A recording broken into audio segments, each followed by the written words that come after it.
மாத்தையன் காலையிலயும் ஜாக்கியை கூப்பிட்டு மன்னிப்பு கேட்டு தயவு செஞ்சு என் கூட பேசுறான்னு கெஞ்சி கேட்க நானும் கோவத்துல கொஞ்சம் ஓவரா தான் போயிட்டேன்னு அவனும் சாரி கேட்கறான். தப்பு பண்ணது நானு, நீ எதுக்கு சாரி கேட்கறேன்னு ரெண்டு பேருமே சமாதானமாகறாங்க. அம்மா இப்படி மச்சா இருக்காங்க, அவங்க ரொம்ப ஸ்ட்ரகிள் பண்றாங்க, நீ ஒரு நாள் வீட்டுக்கு வா, உன்னை பார்த்தா ரொம்ப சந்தோஷப்படுவாங்கன்னு சொல்றான். அப்புறம் ரெண்டு பேரும் கிளம்பி கிரவுண்டுக்கு சேர்ந்து வர நம்ம பசங்களும் வந்து பரம எதிரி ரெண்டு பேரும் எப்படி ஒண்ணா அதை தெரிஞ்சு இப்ப என்னடா பண்ண போறீங்க, போய் பிராக்டிஸ் பண்ணுங்கடான்னு சொல்றாங்க.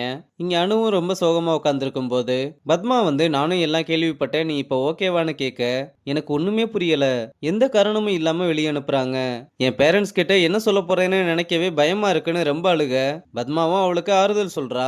இங்க மணி பயங்கரமா விளையாடுறத பார்த்து டைமிங் எல்லாம் வேற மாதிரி இருக்கு, நல்லா விளையாடுன்னு வீரா பாராட்ட டோர்னமெண்ட்ல அவன் ஆடுறத பார்த்து அனு ஃபர்ஸ்ட் டைம் அவனை பாராட்டினதை நினைச்சு பாக்குறான். உடனே வேகமா வந்து அவளுக்கு கால் பண்ண அவளும் அட்டன் பண்ணதுமே தங்க அப்படி பேசினதுக்காக சாரி கேட்கிறான். ஆனா அதுக்கு அவ எதுவுமே சொல்லாம அழுகிறத கேட்டதும் என்னாச்சு ஏன் அழுகுறீங்கன்னு கேட்டா அவளும் எல்லா விஷயத்தையுமே சொல்றா.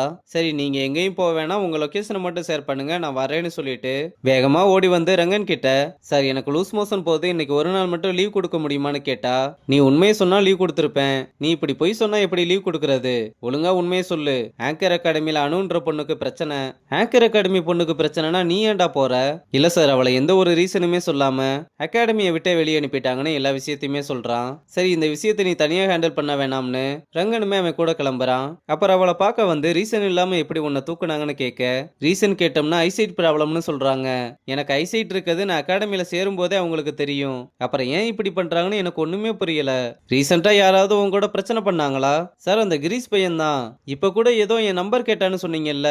ஆமா சார், கஃபேல நடந்த பிரச்சனைக்காக சாரி கேட்கணும்னு மணியோட நம்பர் கேட்டான், நான் தான் அவங்கிட்ட கொடுக்க முடியாதுன்னு சொல்லிட்டேன். சரி அதுக்கப்புறம் எம்என்சியை பத்தி எதுவும் பேசினானா? ஆமா சார், ராஜேஷ்னு கிரீஸோட ஃப்ரெண்டு வந்து எம்என்சிக்குள்ள கிரீஸ் ஏதோ பிரச்சனையை உண்டு பண்ணியிருக்கான், அதனால இப்ப அங்க என்ன நடக்குதுன்னு ஓ மூலமா தெரிஞ்சுக்க பாக்குறாங்கன்னு சொன்னான். இதனால நானும் அவனை போய் திட்டிட்டேன்னு சொல்றா. அந்த லோக்கல் கிரவுண்டு பசங்களா?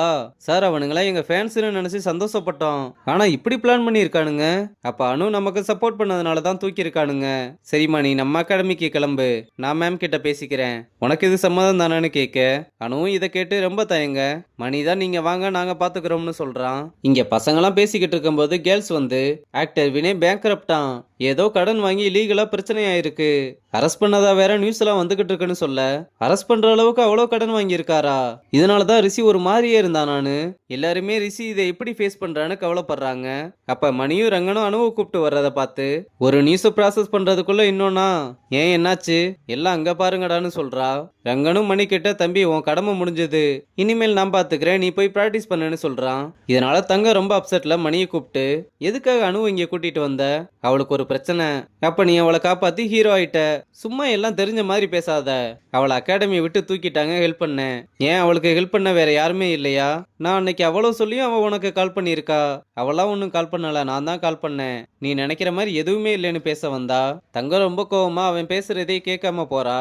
அப்ப வீரா ஓடி வந்து ரிஷியோட அப்பாவோட பிரச்சனையை சொல்ல உடனே வேகமா ஓடி வந்து ரிஷியை பார்த்தா அவன் அழுதுகிட்டு இருக்கான். டேய் மச்சான் எதுக்குடா அழுதுகிட்டு இருக்க, அதெல்லாம் அப்பாவுக்கு ஒன்னும் ஆகாது, நீ அழாதன்னு கட்டி பிடிச்சு ஆறுதல் சொல்றான். இல்லடா பிரச்சனை பெருசா இருக்கு, ஜெயில் வர போகும்னு சொல்றாங்க, நான் இங்க இருந்து இப்பவே போய் ஆகணும்னு சொல்றான். அப்ப அப்பாவோட மேனேஜர் கால் பண்ணி தம்பி நிலைமை ரொம்ப மோசமா போய்கிட்டு இருக்கு, அப்பா வேற பிரச்சனையை சால்வ் பண்றதுக்காக ஒரே நேரத்துல ரெண்டு படத்துல சைன் பண்ணது ப்ரொடியூசருக்கு தெரிஞ்சதுனால ரெண்டு ப்ரொடியூசருமே பேக் அடிச்சிட்டாங்க, இதுக்கு ஒரே ஒரு சொல்யூஷன் தான் இருக்கு, ஆனா அப்பா அதை உங்ககிட்ட சொல்ல வேணாம்னு சொல்லிட்டாரு. அங்கிள் நீங்க என்னன்னு மட்டும் சொல்லுங்க, எதுனாலும் பண்ணிக்கலாம், நீ படத்துல நடிச்சா முடியும், நீ நடிச்சா உனக்கு அட்வான்ஸ் ஹெவியா தரேன்னு சொல்றாங்க. நான் எப்படி அங்கிள் நடிக்கிறது? அப்பா பையன் ஸ்கிரிப்ட் எடுத்துட்டு வந்த டைரக்டர் தான் இப்ப நம்ம நிலைமையை புரிஞ்சு ஹெல்ப் பண்ண வந்திருக்காரு, அப்பா உன்கிட்ட சொன்னா உன்னோட கிரிக்கெட் அஃபெக்ட் ஆயிரும்னு இந்த விஷயத்த சொல்லவே வேணாம்னு சொன்னாரு, ஆனா எனக்கு சொல்லணும்னு தோணுச்சு, நீ தான் டிசைட் பண்ணணும். இல்ல அங்கிள் நான் அப்பாவுக்காக இதை பண்ணி தான் ஆகணும்னு அவனோட பேஷனை விட்டு போறதை நினைச்சு மணியை கட்டி பிடிச்சு அழுதுகிட்டு இருக்கிறதோட இந்த எபிசோட முடிச்சிருக்காங்க.